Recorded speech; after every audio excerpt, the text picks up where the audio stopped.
I like those examples, especially the last one, because it was like Satan would pick a verse in the Bible that has one meaning, but then Jesus would automatically pick a verse that has another meaning that could be understood or interpreted in a higher way to let it be known that, like you said, that there's levels to the truth, but it's about the higher awareness of how to interpret the truth at the highest level.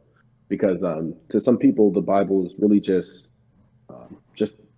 religious. It's a religious text in one way, and they only see it from that truth. But I think it's a blessing to be able to look at it from the other perspectives and not only have a one-dimensional outlook on the truths that it offers. It's got multiple truths. It's not just a one truth book, I think. And so I think it's cool that you use the Bible today. There's a lot that can be learned from it, even especially outside of religion. So I think there's just a lot of truths that you can take away from it in total. Yes, sir. Like I said, Well, even if we look at it as a non-biased textbook, we can still get a lot out of it. What's up, Raul? I was going to say, I'm like some of the most scholarly people on the Bible tend to be people who seem to take a real interest in it. It's kind of a weird conundrum. It tends to be an atheist. Like there's a lot of atheists who will be able to quote the Bible better than some people who've been believers their entire lives.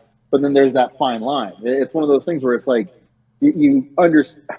There's that wisdom that you have to understand within that realm of the religious portion of it.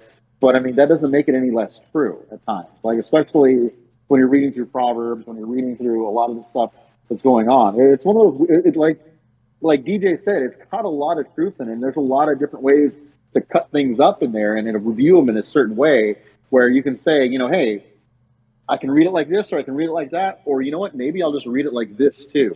And that might be heretical to some, but we're not talking about it in a religious aspect. We're talking about it in a, let's go ahead and share knowledge aspect. I think that's one of the cool parts about that. And a lot of old religious texts is that you can dive into the faith side, or you can dive into just the truths of life that have been going on for ages. It's wild, and it's good that you're using that, man. It's actually pretty interesting. Thank you. Yeah, thank you. I knew you guys would like this.